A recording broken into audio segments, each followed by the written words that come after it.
গণ অভ্যুত্থানের পর এবং দীর্ঘ প্রায় 18 বছর পরে যে অনুষ্ঠিতব্য জাতীয় নির্বাচন, এটি নিয়ে সবার ভিতরে অনেক আবেগ, আকাঙ্ক্ষা এবং অনুভূতি রয়েছে, সেটাই স্বাভাবিক।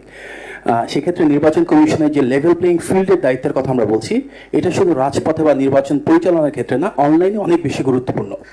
স্পেশালি আমরা দেখছি যে গত 1 বছর ধরে cyber security, cyber bullying, cyber attack এগুলো অনেক পরিমাণে বেড়ে যাচ্ছে, এবং তার প্রেক্ষিতে আমরা মনে করি যে character assassination, miss information, disinformation campaign হচ্ছে, আর্টিফিশিয়াল ইন্টেলিজেন্স বা এআই ব্যবহার করে অনেক ক্ষেত্রে প্রার্থী এবং রাজনৈতিক দলগুলোর বিরুদ্ধে ব্যাপক ধরনের অপপ্রচার চলছে।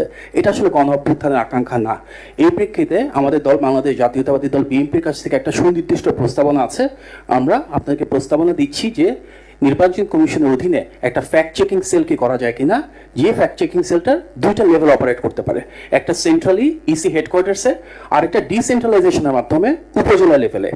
অর্থাৎ যে কোনো প্রার্থী বা যে কোনো দল চাইলে উপজেলা লেভেলে যিনি অ্যাসিস্ট্যান্ট রিটার্নিং অফিসার থাকবেন সেই ইওনের কাছে, অথবা প্রয়োজন হলে রিটার্নিং অফিসার বা ডিসির কাছে বলতে পারেন।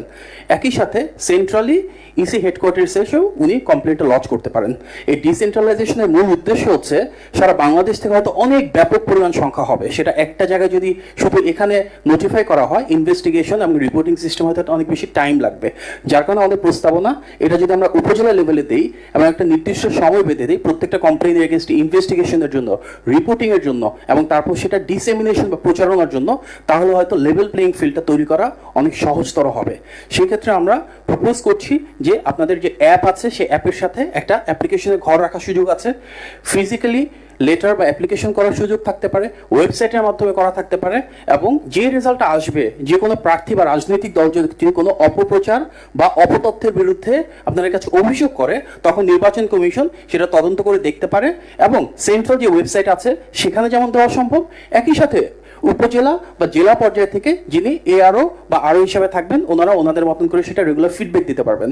আমরা মনে করি এটা অত্যন্ত গুরুত্বপূর্ণ, কারণ গত 1 বছর ধরে দেখেছি এবং আমরা বর্তমানে যে টেকনোলজিক্যাল ল্যান্ডস্কেপ দেখছি, সেখানে কিন্তু miss information, disinformation, character assassination অনেক হচ্ছে।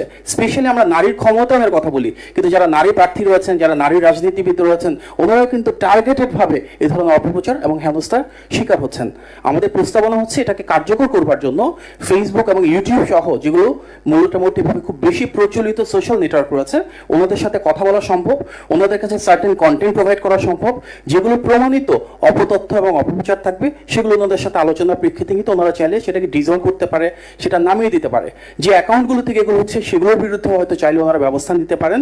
এবং এর জন্য ফেসবুক, ইউটিউবের পাশাপাশি আমাদের যে ইন্টারনাল রিসোর্সেসগুলো রয়েছে, এনটিএমসি রয়েছে, মোবাইল অপারেটর রয়েছেন, পুলিশের ডিবি কিংবা পিআইবি, সিআইডি, ওনার ক্ষেত্রে ভূমিকা রাখতে পারেন, এবং ইউএনডিপি এবং আইএফএসের কিন্তু এ ধরনের ভালো ক্যাপাসিটি রয়েছে।